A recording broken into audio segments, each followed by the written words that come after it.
Hey guys, it's Captain Matt and Glow Daddy Shane Duffy here on another episode of the Lighting Trade School podcast. Shane, my friend, how are you doing this week? You are muted. This is fun. This is like having Nate on without Nate. Right. Well, you went live, like you didn't give me any warning. I'm sitting here dickering with my microphone, yeah, playing around being silly, like, and here I am live. What's up, buddy? Oh, just living life here, and man, it's great. Phones are ringing. Spring is here in New York, right? We had a long, cold winter, colder than normal winter. So for me, it's been great. I'm also ready to move. I'm ready to leave New York. So how about It's you? funny. What's it like for you? This is like when weather starts getting really good for you and everyone loves it. This is like when weather starts flipping for us and starts to get miserable. Oh, really? Like too hot? Yeah. Oh, yeah. Like next Really? week, 97 degrees, What? 96 degrees. Yeah. And the humidity is like starting to creep in. Wow. I did not realize that. So like in May, you are late August. We get like 2 weeks of that. Kind of. I mean, May is still like for us what we would call like a good weather month, even though 96, Okay. 97 sucks, right? But like when it gets to July and August, it's like 97 degrees at 9 a.m. Like there's I'm Good probably time. So rating it. Texas But Texas it's is off my list of places to move. Okay. yeah, we had like 120 days of just miserable. Like June through September is just really crappy. Okay. So do you stop all operations? Like the guys can't even install or? Wish. We try to start a little earlier when we can. We try to end, a little earlier. If you're out there in direct sunlight, past 3 p.m., like it really is miserable. It's hard to do that for a long period of time. Yeah. Okay. You provide like sunblock from one of our sponsors had sent that for the trainings, sent that in. And I know, Nate has a spot, he had melanoma, uh Kevin Glow Geeks, Orange County has it, right? I've got sunspots, and my goodness, it is something that is so easily overlooked, is to put some sunblock on yourself and your face. Well, even seeing like Kevin and Nate go through that, right, and have like holes and craters in their face there for a few weeks, like makes me want to put sunblock on. Now I'm not out in the field though all day, every day. I just come and, point and shoot and Right. shake hands and kiss babies. So it's important for me, but yeah, like we're trying to make it more and more important for our team. Yeah. Yeah. Bee spray and sunblock in every truck. There's a tip of the day that unexpected. Yeah, there you go. You never know when little nuggets will fall out, right? Yeah, for sure. Um, Wasp spray and sunscreen. Get the spray on sunscreen. Make it easy. don't do it backwards, right? Put bee spray on your arms. That might feel cool. So we're going to talk a little bit about some processes today, right? We talk about uh, having a plan. That's how businesses succeed, right? You don't succeed. Well, you can succeed by accident, but to continue on is never by accident. You need a plan. Um, does the new guy on site know what to do versus your veteran on site? That's what's super important, right? I mean, Shane, I know you and I have talked. You've got checklists for, why don't you ramble off some of your checklists that you have that you're just reading off looking for one? Right, yeah, right before this, I'm like looking for checklists. If I just go and drive and just type in checklist, yeah, there's at least 20 different checklists. I'm probably exaggerating, but I got on the job checklist, install checklist, rainy day checklist, admin checklist, ops checklist, truck maintenance checklist. Like it just kind of goes on. And I'll admit, sometimes I just make checklist and it doesn't fully get incorporated the way I envision. Yeah. Sometimes I think we can be like squirrels. Like I get a great idea, but if it's not implemented, it just kind of sits and dry forever. We've got all sorts of checklists. I'll say it was Awesome. still worth making all of them. Some of the guys, when they've been doing it, have been around me for years, which the team has been with me for just years. It becomes so second nature that we just don't use the checklist because we've done it hundreds or thousands of times. Yeah, and I think I have that same issue. I'm going to say it's an issue because then you fall away and then you're doing it right. Oh, I know what I'm doing. I do it all the time. And then you realize, like, oh my God, we've been skipping these two steps for the last year because we forgot about them, right? Like even door hanging or, mailbox hanging. And at one point, I'm like, well, I don't think these are being done. Like the stack doesn't go lower ever, right? And it was just because, yeah, we knew the list, we'd done it, right? The jobs were coming out great. Those little ancillary things were like yard signs set up, door hangers, mailbox hangers weren't getting put out. So now, I use CompanyCam for that, and they have to take a picture of it. The door, the yard sign in the thing. It's a require that you have to have a photo. And now I do it. I don't care how long you've been, or how many jobs you've done, or even if I'm in the field, it's just got to be done, right? Because I know even we talk about, design, installation, documentation as the three most important things for a lighting job. Well, even that stuff, right? Uh, it's super important. So it's funny you say that. So we just changed our process here this year, 2025. Probably just did it back in March. Uh, but so some of like what we call our marketing checklist for every job is Yep. put a sign in the yard, do a 10 around. So we've got these flyers. Hey, we just did your neighbor's house at, and it allows us to like type in Okay. the install, and then take a video and picture like during the nighttime adjustment, so we can use that for marketing. And there's 5 total things here. Oh, get a review with a picture. So we Okay. all these things, but the way we started keeping track of it is we made a checklist on their commission sheet. So like Oh, my okay. guys, my lead installer will get an extra 5% if all these 5 things are done. And we made a Nice. private Telegram chat where they send me picture to and evidence that they did it. So that way my office manager like logs it in the commission sheet. So that was the best way I did it. So my team can communicate with the office manager and it's not Shane being the bottleneck. So the guys know, like, if a picture doesn't exist and if you didn't say you did it in the Telegram chat, then it didn't happen and you don't get credit. Right. That's awesome. That's great. It's been working for us. Yeah. Hell yeah. All right. Well, before we jump into, I'm gonna bring up my checklist, kind of go over what I do. I know we both do things a little bit different, not necessarily right or wrong ways. Hopefully, you guys get a lot of value out of this. I'm going to share first our sponsor, Lifetime Lighting, and really what I want to show is, we had to make a new banner on the site here for when you arrive, right? Because so many people are just out there. Oh, these are the plastic fixture guys, right? And it's just so disingenuous to even refer to what we do as plastic fixtures, but just so everyone's aware, right? These are brass nights. These are lights all made of brass. These are copper nights. Everything's made out of copper. Then we have the ones that look like metal, right? Different colors, black nights, white nights. So whatever color or metal you are looking for, Lifetime Lighting has you covered. So check them out today, lifetimelightingsystems.com. And that's Nate Mullen, who is not here today because he is on a training remove. So anyways, okay, let's talk about that real quick as I find my screen here, my other one. Do you find yourself using all different colors, Shane, when you do this, or is this something that you really only use black or only use machine brass from China? I would say like the copper color is the most popular fixture I use. Yeah. Now, if fixtures are like seen like in an entryway or something, having the actual real copper or real brass, is like common just somewhere where it's like physically seen. But if it's Yeah. just in landscape or trees or something, for the most part, who cares? Now, Right. I noticed like it is kind of trendy to have black and white, is a real trendy combo on homes, at least here in the San Antonio area. So black fixtures have become more and more like common for us to use. Sure. Yeah, absolutely. I'm the same way. If I'm in black mulch, a lot of times I'm just gonna use black or the copper color, advanced composite material. And besides path lights or area lights, right? Always copper or and brass tops or copper tops, but they look badass. All right. Let I me, will say that. Sorry, the enhancer yeah, light.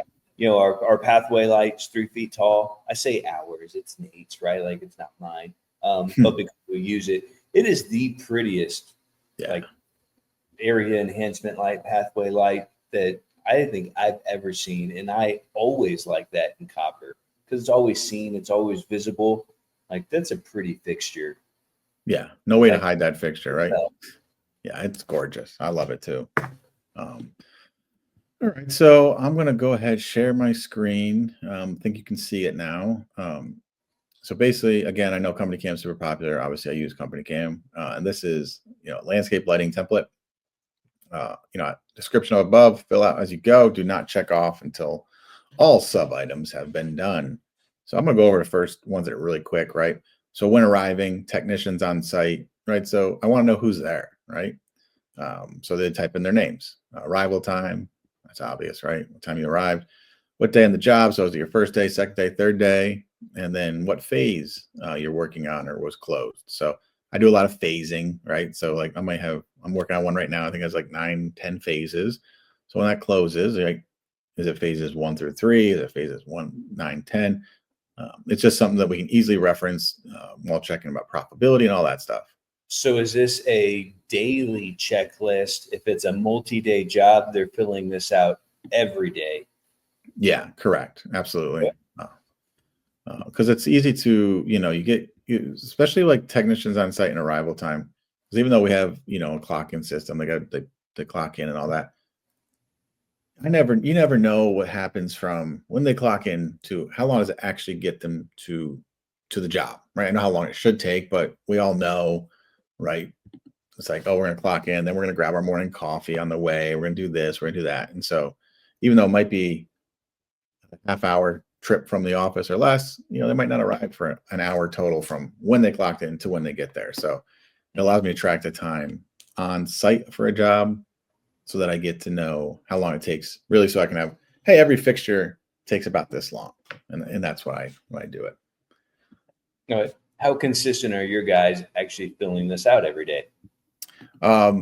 Pretty consistent. I mean, I really force it, and like I'll log on, right, like during the day, and this is how I get a quick glimpse of where they're at in the project. So if I see that no one has typed in anything, I give them a call. I'm like, yo, this isn't optional.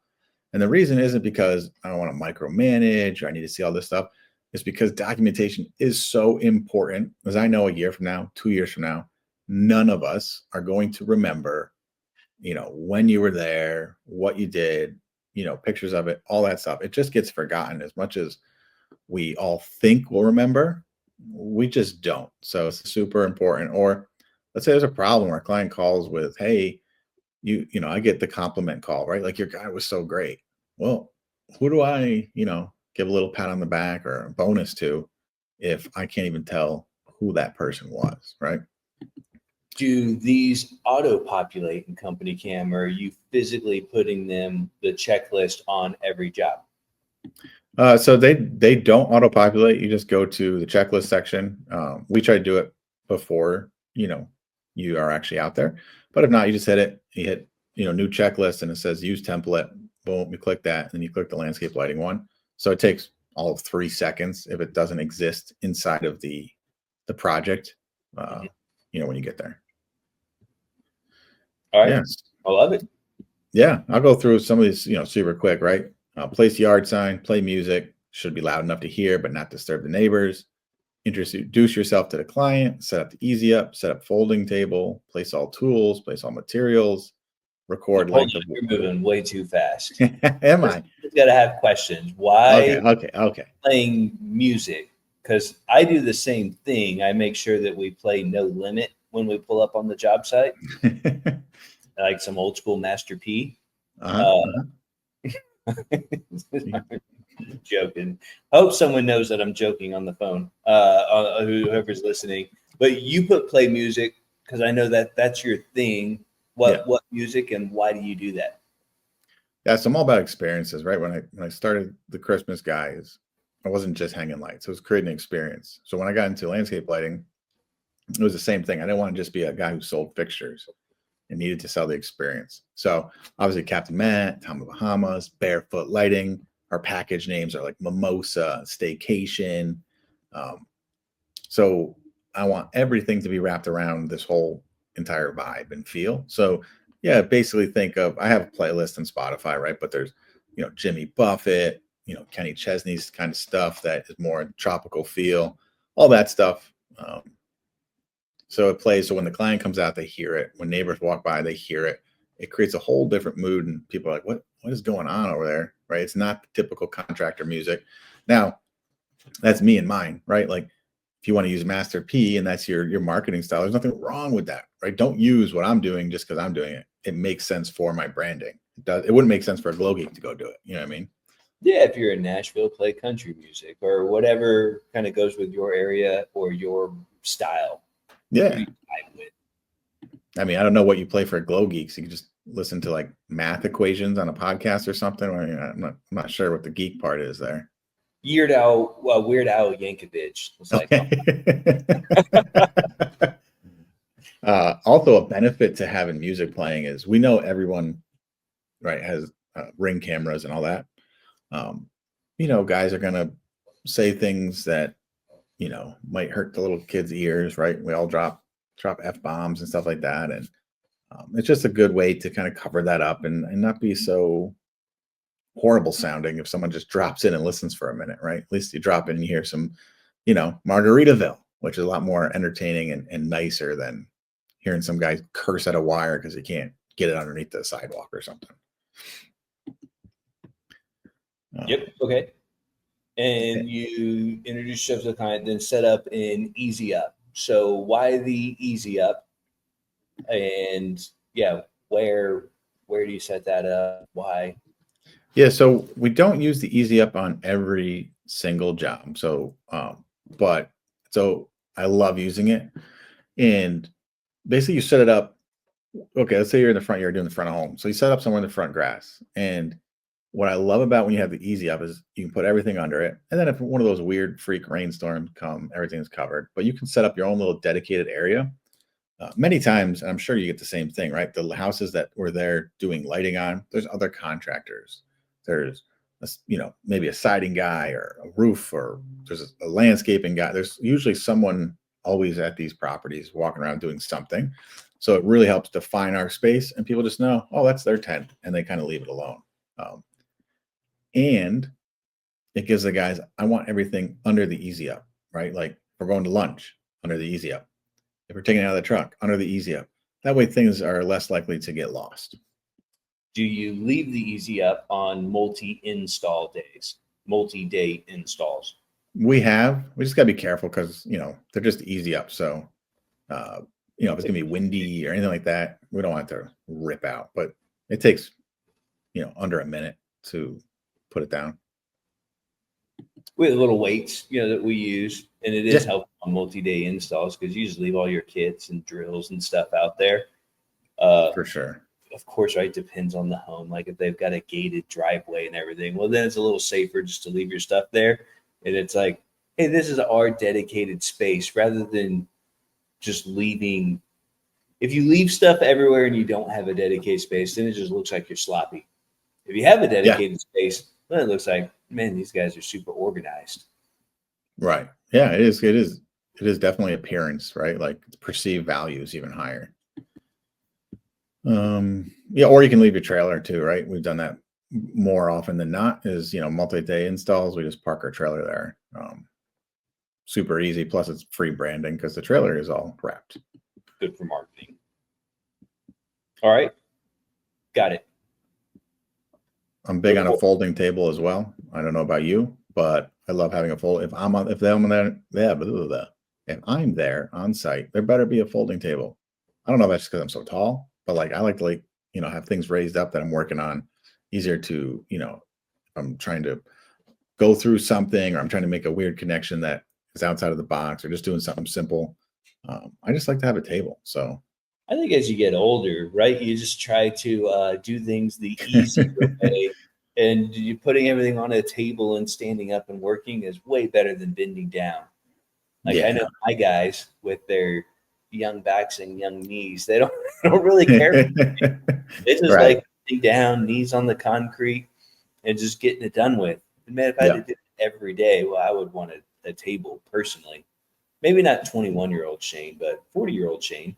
If I could talk to 21-year-old Matt, I'd be like, yo, trust me, just use the table. I will thank you in 20 years. Yeah. Place all materials on or around the folding table. Folding table always goes underneath the easy up, just for clarification. Record wire length. Now this one is and isn't used now simply because we use so little wire with lifetime lighting wires and how we order the lights.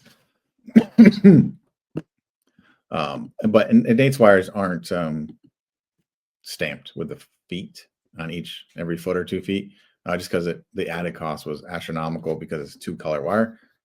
So we used to do it. We don't really do it anymore. We used to weigh the wire though, before and after a job, and then you would know how many feet you use. But we use so little off the wires now that's probably should just come off this checklist. What about you? What do you do do you record length of wire? Do you record what you're taking off the spool? Like, what do you do? I don't. No, we just always try to keep at least one full reel of 12 and 14 and 18 and 20 just in inventory at all times. So we just never run out. But we always got 500 feet. That's why I do it. It's just on the truck? No. So we always keep one full reel in inventory. If that reel gets moved to the truck and we don't have any more, it's time to order. Okay. Yeah. I love that. That's probably what I should start doing now, because I mean, I don't know about you, but now that I really know how to like order and like utilize the wire length, the lead length off the fixtures, like so awesome. I used to order basically it's real wire every couple jobs because I used it so much, but now I barely use the wire reel. How about you? Yeah, exactly. And for those who have never ordered from Lifetime Lighting Systems, where you can kind of customize how long of wire on every fixture. Like the general lengths are 5, 15, and 30, but you can really order any length size you want. But if you kind of get good and know your stuff, you're not wasting wire, therefore you're saving money and you're not wasting time, by doing connections or butt splices, extending wire. So yeah, it's golden. Yeah, I did that recently with like we do a lot of lights up on second stories, especially over, porch roofs and stuff. I'll order those like 45, 60 feet long. So I don't have to have any connections in the air, right? I want them all on the ground for serviceability. So yeah, I don't have to use wire reel anymore. All right. So that's all the arriving at project site. You can see it's a section.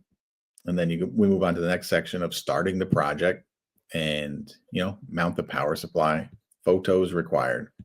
So if you use CompanyCam, you probably already know what that means, right? But they cannot check this off unless they include a photo. And the reason we want, oh my goodness, I'm not sharing my screen. I was about to interrupt you. What are you talking about? Interrupt, buddy. All right, so there's a great section, arriving at project site, starting the project. Mount the power supply, photos required. That's because multiple reasons. One, I want to know where it is. So if the client ever calls looking for it, I want to quickly know, or whoever answers the phone looks into CompanyCam, puts in the person's name. Oh, okay, it's on the left side of your house, and it's a direct burial, or it's a wall mount, right? It's just a super quick way to know. And then we also see, we had a guy share on the Illuminati Lounge call today, like a conduit that was like a snake, kind of like yard art on accident. And we would know that, right? We would see it in CompanyCam, be able to fix it, hopefully before the client sees it, or at least tell the client, hey, don't love the way that looks, just know we're going to take care of it.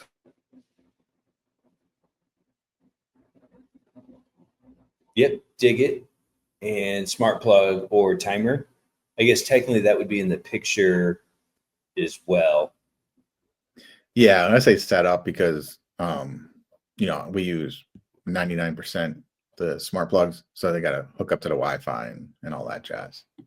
So it's like a whole separate item, Then we're gonna place your home box. This is where all the wires live off of the power drivers before they go out into the field. All right, walk around the project site, place flags where fixtures will be. Now, it says flags. Sometimes this is actual fixtures, but they're placing something where they're going to be. Then start installing the fixtures, right? And notice this little tiny line here. Start with the fixtures on the home. It's important to have clean hands. I don't know about you, but when we do lighting on the house. Makes sense. Your internet's a little shady, by the way, but doing doing the fixtures on the home first, so that way you don't have your hands in dirt and mulch and muddy. So that way those fixtures stay pretty pristine and clean looking. Yeah, exactly. And just the house around it, the siding, all of that, instead of having a bunch of handprints everywhere. So if you start there, you're it's usually less cleaning. I think also if you don't finish a job, in one day, or it's a multi-day, well, getting all the lights on the house first, like what I think is pretty important, so the customers can actually see progress. I want them to come on the first night. Yeah. When we're doing a multi-day install, we try to put everything placed, even if we have to wire nut everything in place just really quickly, so everything comes on, or at least that particular phase or section. And then we tell the customers, hey, homework for tonight. I want you to go out. I want you to take pictures. And that helps us be able to adjust something and really kind of look at it if anything's messed up. That's awesome. Second day, we're hiding the wire and trenching and doing that. That's the way we do it. No, that's awesome. I agree. Like having some lights on if you don't finish a project is super important, because otherwise people are like, well, they were here all day. They got nothing done. And I'm not one of the companies that does the whole move that bus, when we're done and we do a big reveal. Just, enjoy your lights. All right. So make sure you didn't miss any fixtures on the home. Right? It's a secondary thing I put in there. Because it's easy to miss stuff, right? Start installing the rest of the fixtures. Then we're going to connect and direct wire runs with J-boxes. Test all fixtures. Make an as-built. Photos are required. As-built is where you're indicating where all the wire and the fixtures are, what the fixtures are, and if there's any special mounting. So like if it's a, wall mount, U-bracket, dome bracket, whatever, right?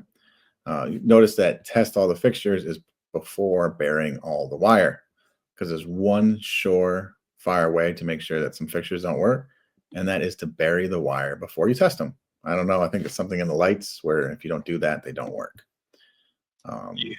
This is so like to even better do that. I always say, man, you have to install hot. Yeah. So you make sure your team installs hot. Yes, but right, like when we're there and we have multiple sections running everything, there'll be some sections, because let's say we have 3 guys on site that just the wire's not there yet, right? Because I have one guy that's going to work on the power. So then they're going to start the fixtures. Another guy's going to start the fixtures. But yes, it's going to get live as soon as possible, for sure. So pro tip, always install hot. We had like one time, it was just a new guy, or maybe just made a silly mistake, but it was like at the end of the day, we just installed 40 fixtures or something. I think it was even the last 40 fixtures. So we're like, we got to make sure. And then at the end, we flipped everything on and turned it hot. And then it kept shorting and it kept tripping the GFI. So it was like, oh my gosh, like we can't leave now. It's like in the middle of a hot day. It's 5 o'clock. We're all exhausted. And we had to go back and spend 2 hours going through every connection, finding the problem, who messed up, where and why, reburying all the wire. Like, you only have to go through that once to realize, man, if we just would have installed hot, we would have immediately known, that he was doing it wrong. He was actually putting the positive and the negative in the same grease tube. Seen that. Yep. Like, I think everyone's made that mistake, but like at the end of the day, we're all super pissed off at it. Newbie mistake. So yeah, don't do that. Make them install hot, especially when you're nailing. When you're nailing trim or something and hiding wire, you want to know if that nail or staple hits that wire, because it'll immediately trip. You go in afterwards and turn it, and you've got 100 nails all over the place and trim everywhere. that is a doozy to figure out where the hell you messed up. Yeah. And I'll just say, well, when you're doing it live, like, right, put your wires together before actually putting the copper crimp on the grease tube, because I know it's easy. Some of the guys will put it all in, like, especially if you're bringing, let's say they're bringing like 6 fixtures into one, right? They make the connection, they put the grease tube on, then they stand up and go look. They're like, oh, 5 of 6 fixtures are lit, right? They forgot a wire. Well, now it's too late, right? Now we have to cut it, redo it all. You got goo everywhere, all over you. So, twist them lightly together. You didn't leave enough slack on that one wire. Yep. You recut it out, and then you got to just butt splice stuff in or make multiple connections. Yeah, that could be a pain in the butt too. Yeah, for sure. All right. So yeah, we're gonna test all the fixtures. That can be as it's going, right? Doing it live, making the as-built. Then we bury the wire. So you make the as-built before you bury the wire, because it's super easy. CompanyCam, just take pictures showing where the wire is, so you know the general location of all the wires. After you bury the wires, because you already have your as-built built, you've already tested them. Now you test the lights again. And why you do this is because you want to make sure that we didn't cut a wire during wire hiding. You do the same thing? Because it's always hot, so technically, yeah, they're always being tested. Right. Yeah, I mean, do you actually walk around, like, you say you have a 50 light project? Are you like burying a portion of the wire and like just looking ahead just to make sure nothing's happened? I guess we are constantly making sure all the lights are on, just walking back and forth. I don't know if it's like a particular walk around. Right. We do when we're burying, like, we always know the lights are on. As a matter of fact, on a multi-install day, we just leave the timer 24/7 on. Oh, yes. Let the lights burn in. Let the 3-week burn happen. 2-hour burn-in period. There's a story behind Nate doing that. But basically, if the lamp is going to fail, it's going to fail within the first 50 to 100 hours or something of being on. So you want to leave them on 24 hours. Just make sure you just don't get a lamp that burns out. Yeah. No, it's great. It's great. Or, I mean, I know with like path lamps and stuff, it's really easy to grab the wrong one, right? Like we have path lamps everywhere, right? We have cases of them. Now, of course, they come with the lamp or the lights, but especially on a multi-day or even, big project, or maybe you're short man where you're just one guy doing it all. Like, oh, I'm grabbing this. And it might be one that you had done a maintenance job on that you pulled a bad bulb. Doesn't look bad, right? Visually, it looks great. So it might have an hour left. It actually just happened 3 weeks ago where my guy did that, put a lamp in on a maintenance call. It worked. His pictures of work and leaving. The next day, client calls. I know I saw your guy here, but there's still a light out. I was like, oh my God. All right. I will jump back in. I think every time I share my screen, I get a little internet issues, which is super strange, keeping Nate alive. So then we set the timer on the Wi-Fi plugs for the client. I always set it for them. I don't ask. I'll change it if they ask, but I just always set it. I don't leave it up to them to set the timer. And then what type of power supply was used, right? Is it 12 volts or varivolt? What Kelvin are in the lights? It's 3000 is the answer 99 times out of 100, or something else, specify something else. This could be bistro lamps. Bistro lamps are huge for Kelvin temperatures, for me at least, right? Because I've got 2200 Kelvin temperatures, there's 2400, there's 2700, and 3000. Now, I've never ordered them so dramatically different on purpose, but I know I have those all in existence. Do you record Kelvin temperatures on every job? We do. More so, and it is more important when we know it's not 3000, because 98% of our jobs are 3000. So if it's not, we make sure and record it on the as-built. Makes sense. Yep. I like putting it more on the checklist right then and there, kind of the way you do it. Sure. Rather than putting it on the as-built. So I like that. Yeah, I get though. I mean, yes, right. It's going to be 3000 for, I guess you really only need to record, but you think about when you have hundreds and hundreds of maintenance jobs, it'd be a lot easier just to be like, 3000, you can export these. And All right, what size and wattage is the power supply? Another easy answer, right? Let's unshare my screen.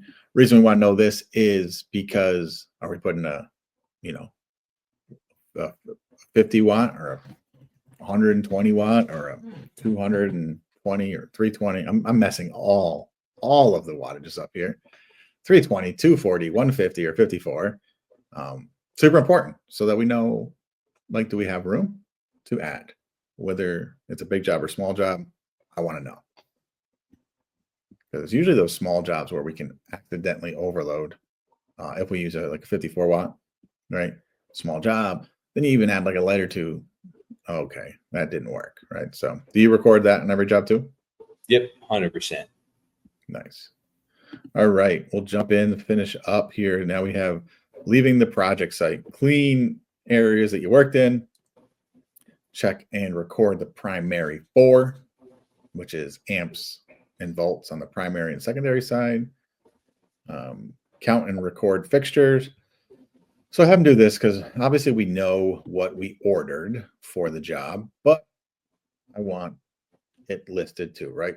I want it to be super easy. 12 creators, 3 Edisons, 4 Skylar MTs, whatever the case might be. All contained within the same little bucket on my checklist. Do you do that as well or no? We record not necessarily what fixtures. Well, no, I do on the as-built. So we put Sure. little dots that kind of coordinate with what kind of fixture it is, and then we'll record whether it was 4 watts or 6 watts. Okay. Which 90% of the lights are 4 watts, 36 degree. But if there is something that varies, we make sure and record that. Sure. Okay. Typed on our as-built, which I can show examples of that. Yeah. I only have a couple more here. So then you do a video walkthrough of the project, right? Do short videos of each section instead of one long video. Upload them to CompanyCam. And that's just video walking through the walkthrough. We get the power supply here, wire runs this way, and we come to uploading the home with 4 creators, whatever. It's just literally them talking and videoing as they talk. Take pictures of each section. And the reason I do both is so that we can do reports, so it's easy to pull up, right? Videos are great when you're on site trying to troubleshoot. They're not great when you're trying to answer the phone call from the client and answer a question or see where a fixture was placed. Then putting away everything, right? Put away the table, the easy up, confirm the smart timer is working before leaving, because as long as it's working, we can fix it from anywhere. Then let the client know you're done for the day. Huge, huge, huge, huge. Then what time you depart, and did you put flyers in mailboxing around the neighborhood? Perfect. When it is a multi-day, are they filling every single one of those things out every day? Obviously, some of those are more just end of the job rather than end of the day. Yeah, some of them for sure, if you don't get it done in that day, don't make sense for the fixtures and stuff like that counted. I still have them to actually do the fixtures that are installed, but yeah, I mean, obviously I'm not going to have them bury the wires on the first day. So that's why some of them can definitely be skipped. And my guys know, and if there's ever a question, right, they can call and ask, but common sense prevails on that, which I know is the enemy of business, but yeah. And I always say, let me just say this. I said, letting the client know you're leaving is super important. Letting the client know you arrive and leave is super important to me, because first off, I want FaceTime with a client, or my guy to have FaceTime with a client, put a real face to the work getting done. But it's also nice. Like, I'm a homeowner, and sometimes contractors are here. I don't know it, and it's pretty frustrating, right? I'm walking around doing something, or maybe I'm jumping in the shower. I want to know if there's someone still in my house or not, right? So that's why I'm so big on it. Let them know that you arrive. Let them know that you leave. And I always joke, like, hey, if you see anybody else walking around in a Tommy Bahama, it ain't me. Go ahead and shoot. You know what I mean? So, but that I definitely like that to happen. And you must have it happen because your guys are asking for reviews live on the spot, which I probably should have on my checklist. Yep. We definitely ask for reviews and let the customer know that we're going to ask for reviews as part of the quote process, first day checkout. It's like, we want those reviews, and reviews with a picture, is even more golden. Yeah. Hell yeah. Awesome. We even coach them how to take a picture so they don't take a crappy picture. Turn off your porch lights, get the whole screen in a shot, do it horizontally. Yep. Did you want to share anything else? I think you mentioned it, or were you talking about a different episode? Did you just have something you said you wanted to bring up and show? I mean, I can show if you think it would be helpful, like in our CompanyCam account, like kind of how our as-built looks, and where we kind of record things like that. Yeah, I'd say take 2 minutes, show them up, and then maybe do another whole. We should probably do a whole episode of how you use CompanyCam for your as-built, if that's something that people would like to hear. Sure. And I would say you really should just habit-wise get in the habit of doing it, but it really is like 10 times more important, on like your larger installs. There's just more details to it, right? Like on a small install, well, you can just look. Right. There's only 10 pictures. It's obvious. You just take one picture. But here, let me see if I can blow these up. It's like this was where'd my picture go? Okay, let's see. So this was more of a larger install that we did. It's really kind of blurry when I pull it up. But you can tell driveway has a 320 direct burial. There's only 24 fixtures, 100 watts. Left side has 13, right side. And then I did this for like each area. Okay. There is. Now there's also a checklist with some things like written down, but I like it just all right here on the as-built. Yeah. So, the pink ones are enhancers. There's 5 of them. There's 6-watt guardsmen's. There's 7 of them. And then just kind of total. This is the left of the home. So 320 direct burial. It's 40 fixtures. It's 194 watts on it. Awesome.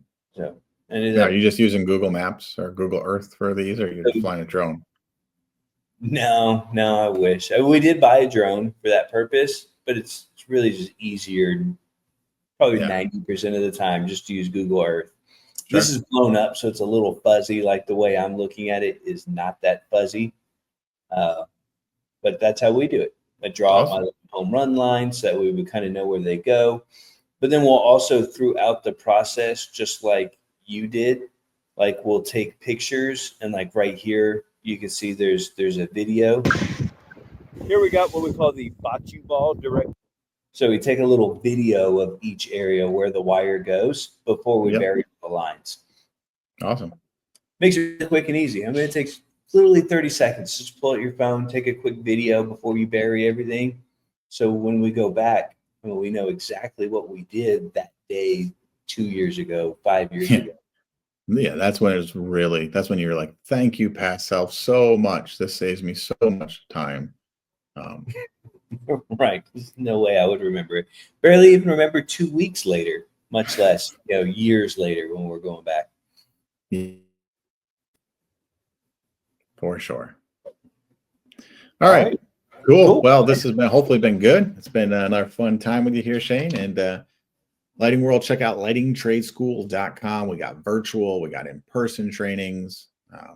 Check us out. Come drop by the Facebook group, the Illuminati Lounge Club, and ask some great questions or some shitty ones. You can ask those too. Yeah, we love the interaction. Reach out. Let us know. Ask us a question. Gives us good content. We're here to answer those questions. Absolutely. All right, buddy. I'll talk to you later. All right. Later, Cat. See you next week. All right.